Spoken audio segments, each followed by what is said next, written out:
You would go there if you want history. If you're a history fanatic and you're curious about seeing how history developed, how it's intertwined, and how people until now live in streets that are thousands of years old and just beautiful, then that's where Syria is. Welcome, listeners, to the podcast Communicate with the World, sponsored by Europe Direct. Don't believe tourists. We ask the locals.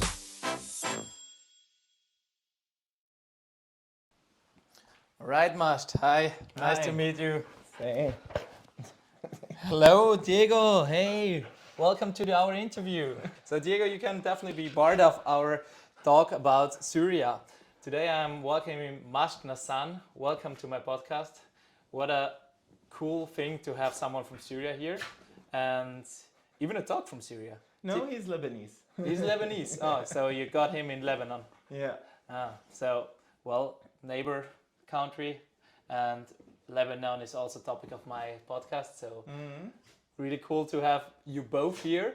So Majd, you're from a big family, you told me, and well, actually I researched that, and we even can find the Nassan Palace in Google. So tell us something about yourself. Yeah, so as you mentioned, I come from Damascus, from Syria. My family is one of, not the oldest, because Damascus is the oldest continually inhabited capital in the world. So it has a lot of old families that have been there for hundreds and hundreds of years. My family's history in Damascus can be traced back until 1790. That's as far as I managed to go back. And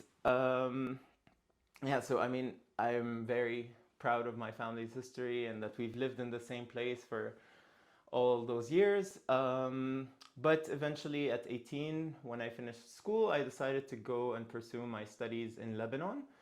And so I went there and lived there for 7 years. I did my bachelor there at the American University of Beirut. And then after that, I was thinking of, I want to do a master. And I had been to Vienna before. I'm a huge classical music fan, particularly Beethoven.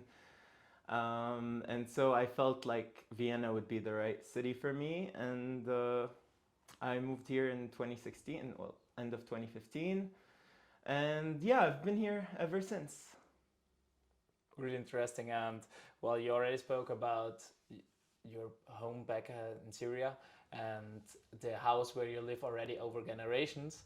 That's your garden, right? That's the house. The house. We're sitting in front of the garden of the house. Sorry. Courtyard. Courtyard. If anything, this is, Really interesting. So, how is life nowadays in Syria? You just have been there, right? You told me it was. So, give us a small input how life is there now. I mean, it's a very different life than the one I had when I was living there. So I left Syria 2 years before the war. That started in 2011. I left in 2009. And when I left Syria, it felt like it was going on the right track in terms of at least development, not politically speaking, but just economically. It may have been going to the right direction. Things were opening up. But then with the war and everything that happened in between, the country itself as a country suffered a lot, and it's not the same country as before the war, but it's still a beautiful country nonetheless. Damascus was luckily spared from any conflict, so like the entire conflict and small battles, nothing happened within Damascus. There were some explosions in the beginning or some fightings in the countryside of Damascus, but nothing within Damascus city. So thankfully, the oldest continually inhabited city, capital in the world, is still as it looks like for a very long time. Is it really the oldest inhabitant Capital in the world? Oh, really? Yeah, it's throughout history, it's always been a capital city. Almost always, whenever there's reference of Syria, you can find some references of mentioning Damascus. Syria as a concept as a country name, everything didn't exist at the time. But Damascus did. And Damascus is in the Bible, already New and Old Testaments.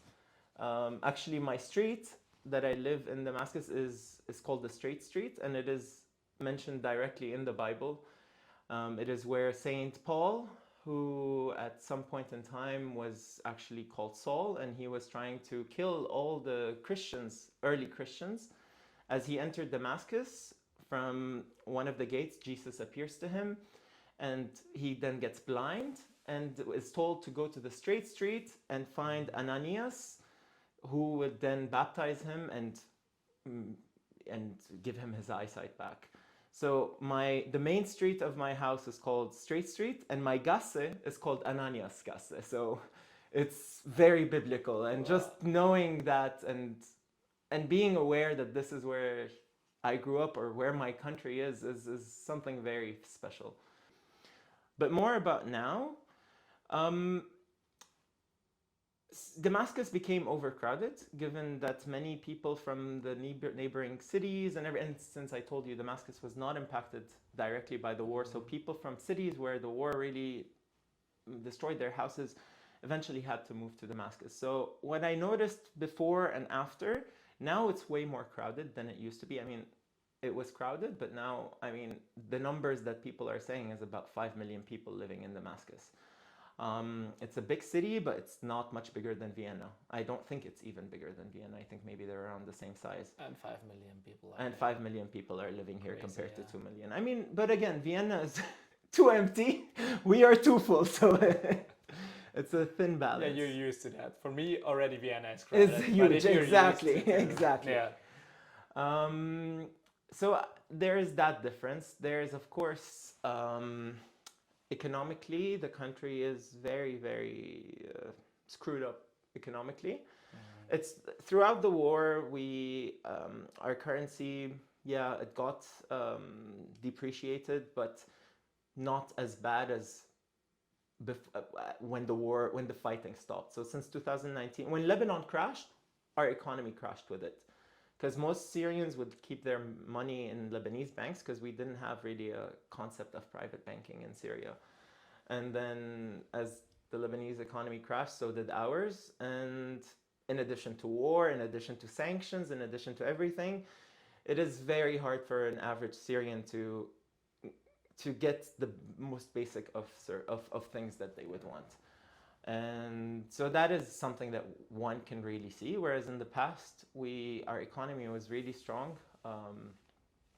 Most Syrians would, with a small salary, be able to still do everything that they would want to do in their life. Be able to travel within the country. So the country has mountains, has desert, has sea. But how does it work now? There is no economical growth there. There are not a lot of jobs, I guess. So how people are surviving there, how they get money for their daily life? Yeah, I mean, that's an open question. I mean, according to you, the UN, over 40% of Syria now lives below the poverty line. We are one of the maybe 2 or 3 countries now where cholera, a disease that was eradicated over 100 years ago, is back.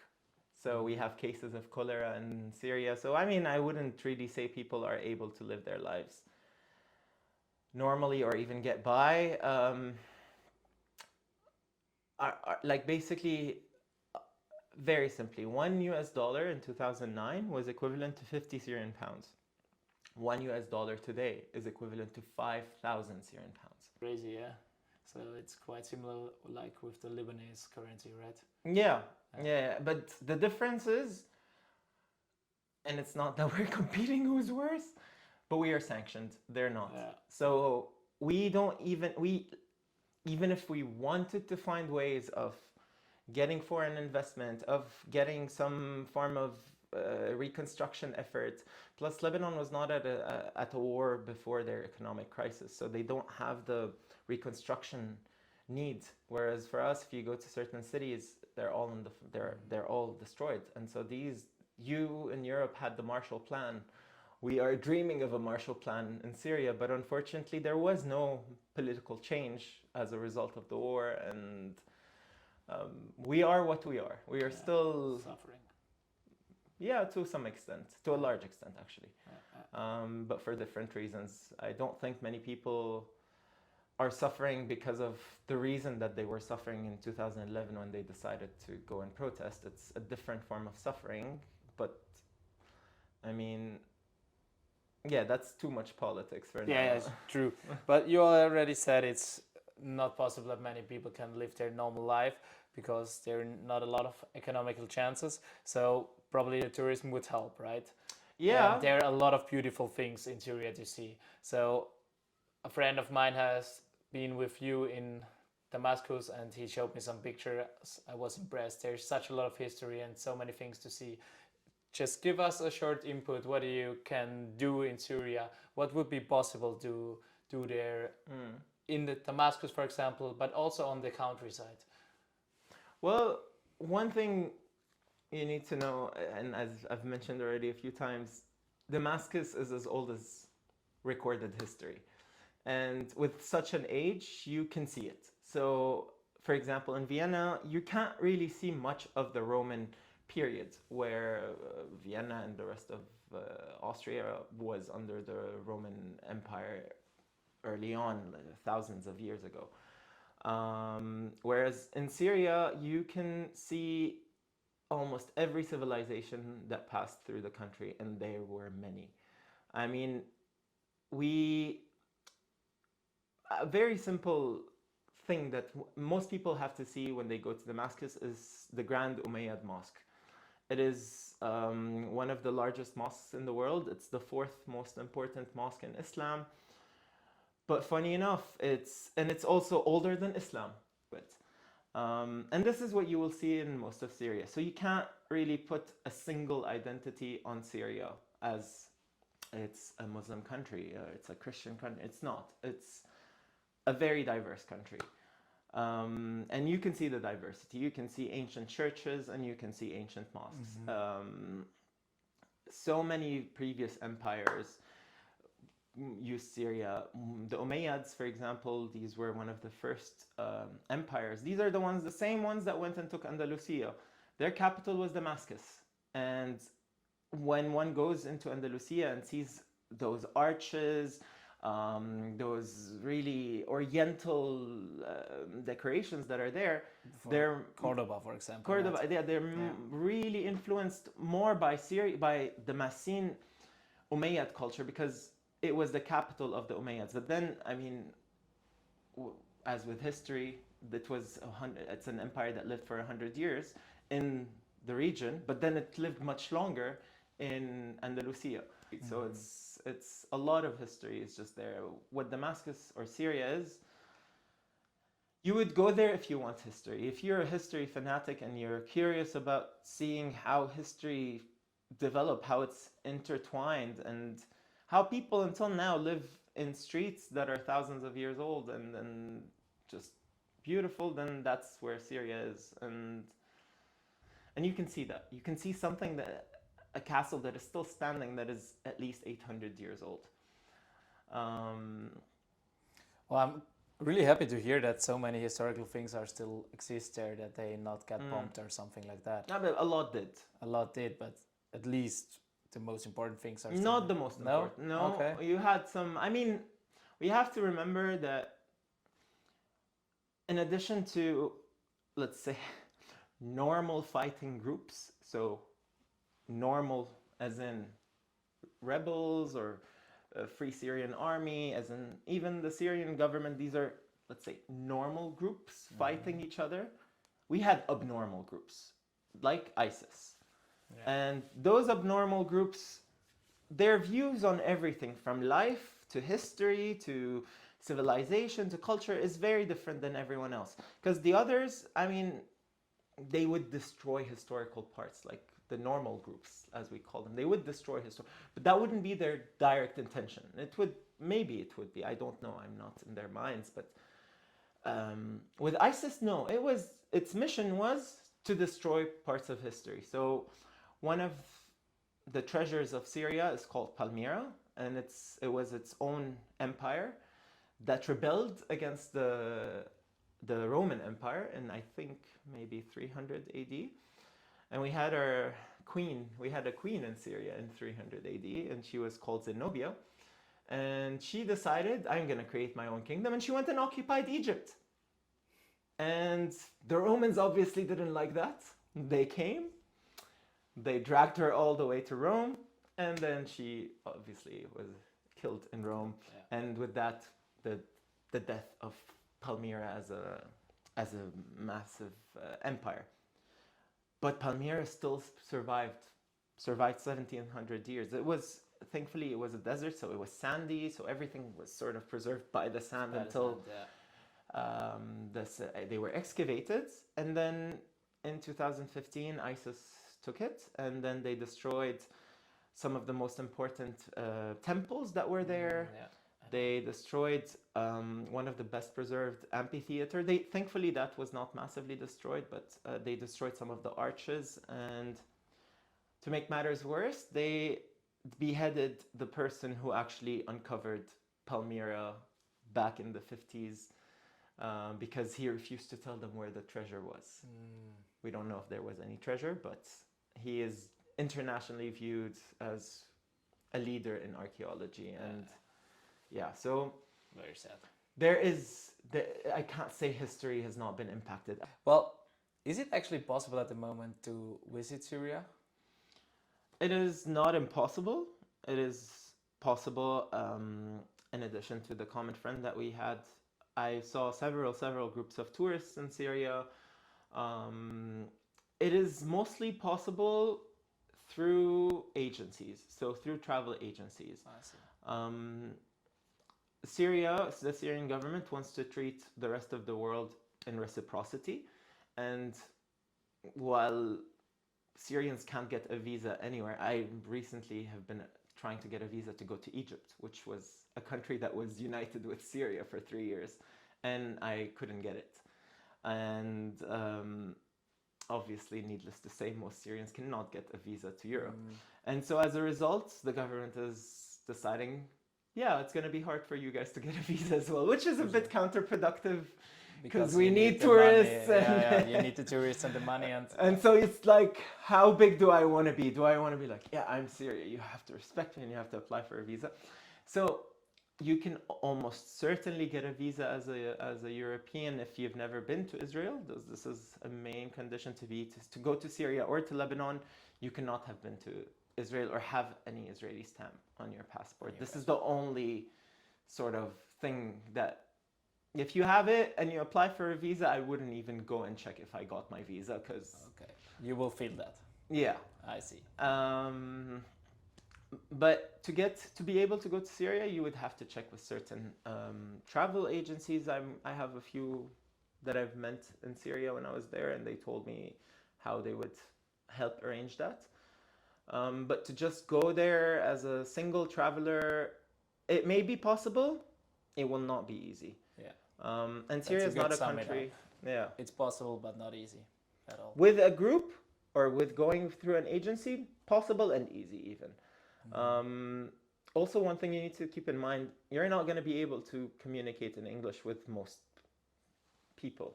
You will find some people that you can be able to communicate with, but in general, English is not a widely spoken language. Arabic is almost the exclusive language. People will go out of their way to explain to you certain things.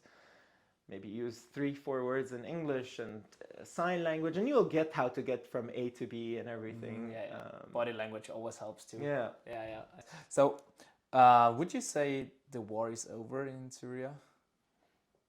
The fighting is over for now, but no war is over until there's a settlement, and there is no political settlement at the moment. So no, the war is not over. But if you travel to Damascus, you're safe. If you travel almost 3/4 of Syria, you will feel like there are lots of checkpoints. So there's lots of military checkpoints where they would just look at your passport, ask you questions where you're going, put your name into the system so that they can track that you've been here. And especially because as a Westerner or as a non-Syrian, should something happen to you in Syria, even with all the sanctions and with everything that's about, like all the hatred towards the Syrian government, it would be very, very problematic for the Syrian government also if something happens for you. Yeah, Even if we don't have any relationships yeah, with your country. It recognizes that there's, and this is the same. I think when we were in Lebanon, I told you the exact same thing as well. And so you won't be in danger if you're in Syria. Because first you can't go alone. So our friend came with me. I had to contact these agencies, but eventually assure them that he will stay with me. He doesn't need to stay in a hotel with them. He doesn't need a tour guide with them all the time. So I'm not saying North Korea style, as in you don't get a single minute alone. But when in Damascus, you would be free. But when you want to go outside of Damascus, that is where it's better to be escorted by someone. But you also mentioned the checkpoint. So in Syria, there is no airport at the moment, right? There is, but flights, you can only fly to about 4 or 5 destinations, and these are not destinations that would make logical sense for someone coming from Europe. So, for example, we have a flight to Dubai, but you wouldn't want to travel all the way to Dubai and then, like, basically what 5-6 hours to Dubai and then 4 hours again back. Whereas technically, if you go to Beirut, it's 4 hours to Beirut and then 2 hours to Damascus by car. By car, yeah. Anyway, is there any hidden spot which you would suggest people if they go there, which they really have to see if you go to Syria? There's not a single spot, but I can count, let's say, 5 things that people have to see when they go to Syria and not just Damascus.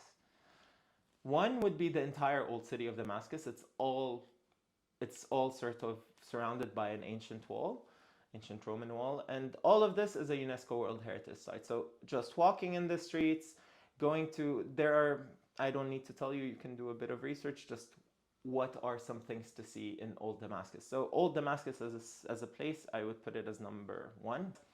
Number 2 would be Crac de Chevalier, which is this castle that I told you survived from the Crusaders. Yeah. Number 3 would be the Bosra Amphitheater, which is a Roman amphitheater that is made out of basalt, which is one of the hardest rocks to carve. And basalt is this material that forms from lava, from volcanoes. So it's a volcanic thing, and it's a really beautiful Roman amphitheater that's more in the southern part of Syria. And Aleppo as a whole city is a must-see. Still?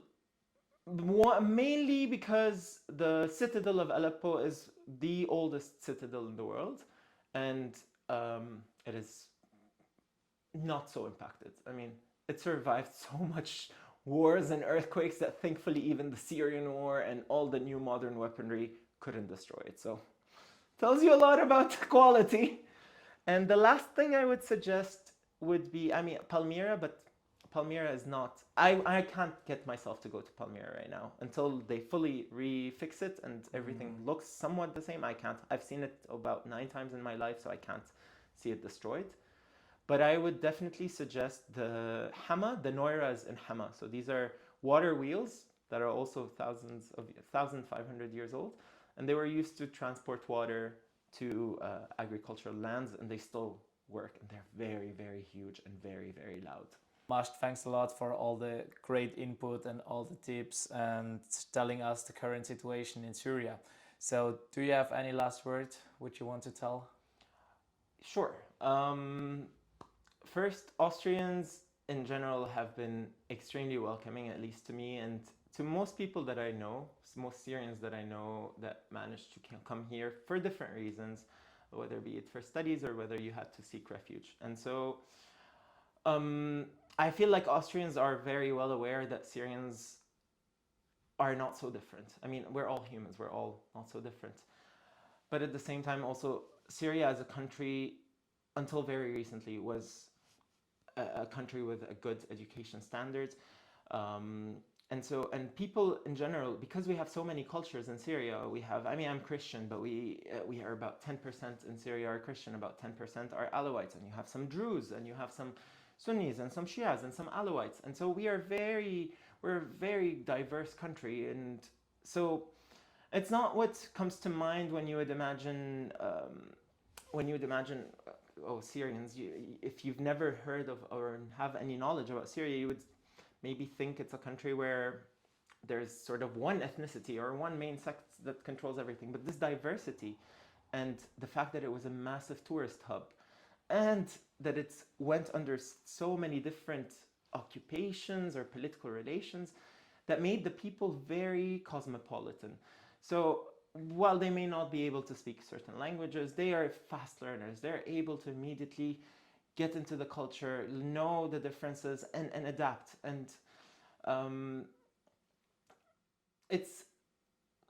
it's not what you think, really. Like, not when you think of a Syrian. I mean, now I think we're 7 years after the massive influx of people that came here. So I know that the people are more conscious and more aware that Syria, we're not here to burden anyone. We don't want to burden anyone. In our country, we didn't have social security. So if you become unemployed, your role is to go and find another job and do work better and to be better employed. And so people don't have this need to come here and depend on, as like have FPÖ wanting you to think that all we want to do is just not learn German, not do anything, not work, and just get free social security money. But that's not it. You have Syrians that are willing to let go of their doctorate degrees, and I know 3 people who are doctors, who were doctors in Syria, but they had to repeat their entire education to be doctors in Syria, in Austria, and then they decided to go instead to do some optician or whatever. Even though they are full medical doctors, they're willing to do anything and not be dependent on a state that has been very kind to us. And so this is how I would like to sort of end it by, we see you Austrians and we know that you see us. Really important words to the end and really big words. Thanks for that, Majd. And please be so kind and say thanks to our listeners in Arabic, and hopefully see you once in Syria. Yeah. شكرا لك and شكرا لكم, وإن شاء الله نشوفكم بسوريا عن قريب. Perfect. What an end. Thanks a lot, man. It was so interesting. Yeah. Don't believe tourists. We ask the locals.